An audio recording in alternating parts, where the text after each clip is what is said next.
प्रिय विद्यार्थियों,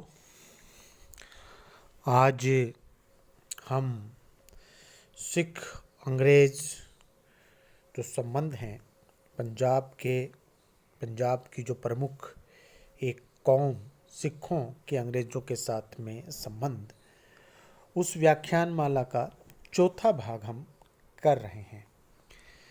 इससे पहले इसका जो पहले का व्याख्यान है, पूर्व का व्याख्यान है, उसमें हमने अंग्रेज़ों के साथ में जो 1809 में रणजीत सिंह ने संधि की, वो संधि और उस संधि के माध्यम से कैसे रणजीत सिंह को उत्तर पश्चिम दिशा में अपने राज्य के विस्तार करने का अवसर मिला, और फिर उत्तर पश्चिम के राज्यों, चाहे वो अटक हो, मुल्तान हो, कश्मीर हो, पेशावर हो, उन सब पर अधिकार रणजीत सिंह ने किया।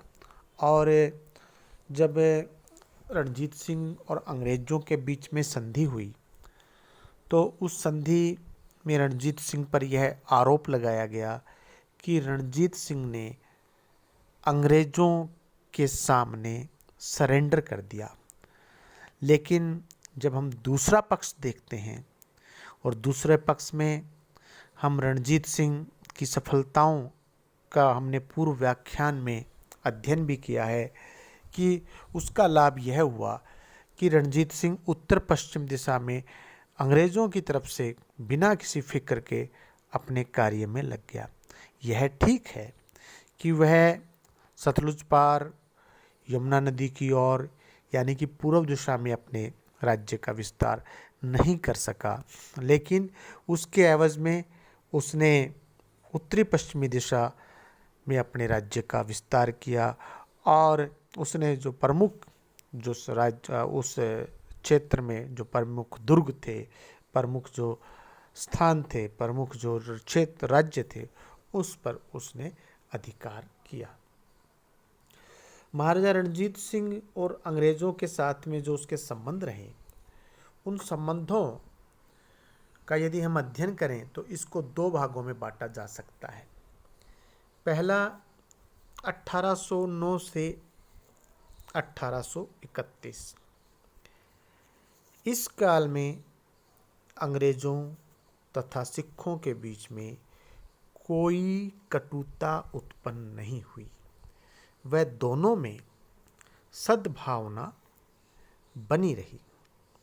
अमृतसर की संधि के बाद, अमृतसर की संधि जो कि 1809 में अमृतसर की संधि हुई थी, वो उस संधि का मैंने अभी भी जिक्र किया कि अमृतसर की संधि के माध्यम से ही यह तय हुआ था कि रणजीत सिंह पूर्व की ओर नहीं जाएगा और अंग्रेज़ जो है वो उत्तर पश्चिम की ओर नहीं जाएंगे। उस संधि में ही रणजीत सिंह पर आक्षेप था कि उसने अंग्रेज़ों के सामने घुटने टेक दिए। उस संधि में ही रणजीत सिंह की प्रशंसा की इतिहासकारों ने कि उसने उत्तर पश्चिम दिशा में अपने राज्य का जो है विस्तार कर लिया। तो यूँ कहें कि ये ठीक रहा अमृतसर की संधि। अमृतसर की संधि के बाद जब सतलुज के पश्चिम के राज्यों ने अंग्रेज़ों से रणजीत सिंह के विरुद्ध सहायता की मांग की तो अंग्रेज़ों ने उन्हें सहायता देने से इनकार कर दिया, क्योंकि उस समय अंग्रेज हस्तक्षेप की नीति पर आचरण कर रहे थे। दूसरी ओर रणजीत सिंह ने भी निष्ठापूर्वक अमृतसर की संधि का पालन किया। ऐसे अवसर भी आए जब वह संधि को भंग कर सकता था, परंतु उसने ऐसा नहीं किया। 1816 में नेपाल युद्ध व 1824 में बर्मा युद्ध के समय महाराजा ने अंग्रेज़ों की कठिनाइयों का लाभ उठाने का कोई प्रयत्न नहीं किया। नेपाल के राजा द्वारा सहायता मांगने पर भी रणजीत सिंह ने उसे सहायता देने से इनकार कर दिया। इसी प्रकार उसने तृतीय मराठा युद्ध में भोंसले को और 1825 में भरतपुर के जाट राजा को अंग्रेजों के विरुद्ध सहायता देने से इनकार कर दिया। वास्तव में रणजीत सिंह अंग्रेजों की शक्ति से इतना प्रभावित था कि उसने इस अंतराल में अपनी ओर से ऐसा कोई कार्य नहीं किया जिससे अंग्रेज अप्रसन्न हो जाए। रणजीत सिंह की सैन्य शक्ति व कुशल शासन व्यवस्था में से उसकी जो शासन व्यवस्था है से पंजाब में भी पूर्णतया शांति रही। अतः अंग्रेजों को वहाँ हस्तक्षेप करने का अवसर भी नहीं मिला। परंतु 1827 से 1831 के मध्य रणजीत सिंह अंग्रेज़ों की नीयत पर पेशावर के मामले में कुछ शंका करने लग गए थे। दूसरे चरण में 1800 जो हमने 31 से 1839 के बीच बात की, जब हमने कहा था कि इसका अंग्रेज़ों के रणजीत सिंह के संबंध कैसे रहे, तो हमने कहा था कि इसको हम दो भागों में बांट सकते हैं। पहला 1809 से 1831 और दूसरा 1831 के बाद। दूसरे चरण में यानी कि 1831 के बाद सिख और अंग्रेज़ों के संबंधों में बदलाव आया। अब अंग्रेज़ दबाव व धमकी द्वारा रणजीत सिंह को मित्रता निभाने के लिए विवश करने लगे। सबसे पहले अंग्रेज़ों व रणजीत सिंह के मध्य सिंध एक पेचीदा प्रश्न बन गया। अब तक पंजाब में रणजीत सिंह की शक्ति संगठित हो चुकी थी। वह पंजाब के दक्षिण की ओर से सिंध क्षेत्र पर अपनी दृष्टि लगाए हुए था। सिंध के अमीर कमज़ोर थे। वे सिख सेना का अधिक समय तक सामना करने में सक्षम नहीं थे, परंतु अंग्रेज सिंध पर अपना प्रभुत्व स्थापित करना चाहते थे। लॉर्ड विलियम बेंटिक को ब्रिटिश सरकार से विशेष निर्देश प्राप्त हुए थे कि वह पंजाब व सिंध पर नज़र रखे, क्योंकि अफ़गानिस्तान व मध्य एशिया पर प्रभाव जमाने की अंग्रेज़ों की योजना में ये दोनों राज्य महत्वपूर्ण सिद्ध हो सकते थे। परिणाम स्वरूप बेंटिक ने अलेक्जेंडर बर्न्स को कुछ बहुमूल्य उपहारों के साथ सिंध नदी के मार्ग से रणजीत सिंह के पास भेजा। यह दूत रणजीत सिंह से संबंध बढ़ाने के लिए नहीं, अपितु सिंध की भौगोलिक व राजनीतिक स्थिति के बारे में जानकारी प्राप्त करने के लिए भेजा गया था। बर्न्स रणजीत सिंह से मुलाकात करके गवर्नर जनरल के पास गया और सिंध के विषय में पूरी रिपोर्ट गवर्नर जनरल को सौंप दी। इस रिपोर्ट के आधार पर ही बेंटिक ने सिंध विजय की योजना बनाई। उस योजना को ध्यान में रखते हुए बेंटिक ने रणजीत सिंह से बात की थी और इधर रणजीत सिंह भी गवर्नर जनरल से मिलने का इच्छुक था, क्योंकि उसका सेनापति हरि सिंह नलवा बहुत महत्वाकांक्षी हो गया था। रणजीत सिंह व उसके पुत्र खड़ग सिंह को यह भय था कि उसकी मृत्यु के बाद कहीं पंजाब पर कंपनी अपना अधिकार न कर ले। अक्टूबर 1831 ईस्वी में रोपड़ नामक स्थान पर रणजीत सिंह व लॉर्ड विलियम बेंटिक की भेंट हुई। इस मुलाकात में बेंटिक ने रणजीत सिंह को कंपनी तथा सिंध के अमीरों के मध्य व्यापारिक संबंधों की सूचना दी। साथ ही उसे आश्वासन दिया कि उसकी मृत्यु के बाद उसका पुत्र खड़ग सिंह ही गद्दी पर बैठेगा। इस भेंट के बाद सिंध पर ब्रिटिश प्रभाव बढ़ता गया। एक तरफ अंग्रेज़ों ने सिख महाराजा को बार बार पंजाब की सीमाएं पार कर सिंध की ओर न बढ़ने की चेतावनी दी, तो दूसरी ओर सिंध के अमीरों को यह भय दिखाया जाता रहा कि रणजीत सिंह उनके राज्य पर हमला करना चाहता है और केवल अंग्रेज ही उनकी रक्षा कर सकते हैं। निदान सिंध के जो भी इसका निदान है, जो भी इसका सॉल्यूशन है, सिंध के अमीर कंपनी के चंगुल में फंस गए और रणजीत सिंह ने सिंध को पंजाब में न मिलाकर संपूर्ण पंजाब राज्य खो दिया। एक राजनीतिक भूल यहाँ कही जाएगी महाराजा रणजीत सिंह की कि वो अंग्रेज़ों के साथ में सौदेबाजी में मात खा गए।